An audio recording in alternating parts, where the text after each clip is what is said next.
Hi, I'm Grant Robertson, Minister of Finance, and I'm about to answer 5 important questions about the budget.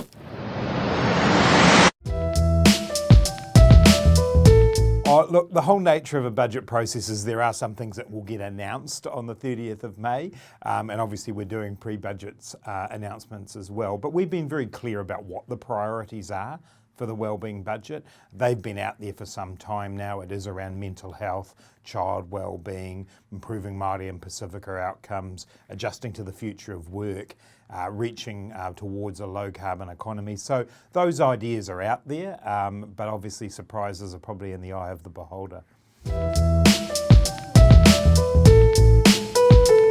No, I think what they are is about how we strike the balance between making sure we do make the investments that are needed whilst also being responsible with the government's finances.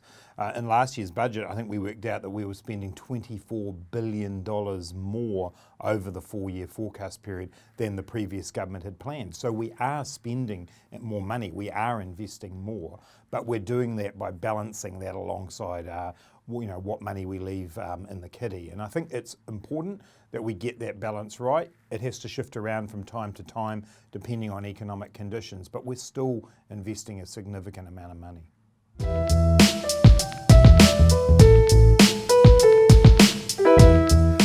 We certainly are borrowing more than what the previous government had planned. That was one of our election campaign promises, in fact, was to slow down our debt repayment track because we did recognise that there was more to do.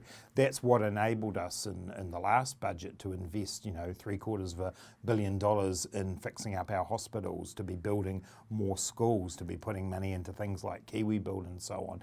That's how we did it, was by slowing that debt repayment track down. So, we feel we are borrowing the money that we need to borrow, but as I said before, it's a balance. We have to make sure that we're fiscally responsible along with making the investments, and we feel like we've got the balance about right.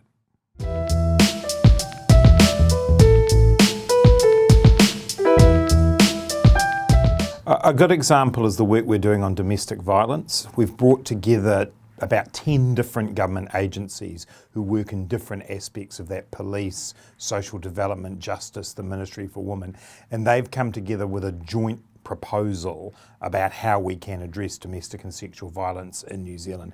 That's different than before. We've always had different agencies competing for money. We're now focused on an overall outcome and how we can get agencies to work together better to achieve that outcome.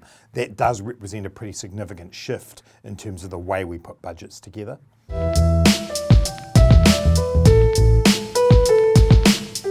I can't see that happening. The Prime Minister has said that she will not be promoting a capital gains tax while she's the leader of the Labour Party. She's doing a pretty good job at the moment, so I think she's going to be the leader of the Labour Party for some time to come.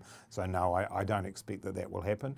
There are other ways of us campaigning on improving fairness in the tax system, including making sure that we crack down on multinationals who don't pay their fair share of tax, making sure we enforce the rules that we've got. And obviously the Labour Party will have a new tax policy for 2020, and that will include elements of how we make the tax system fairer. So CGT is not going to be part of that, but there are other ways to do better in the tax system.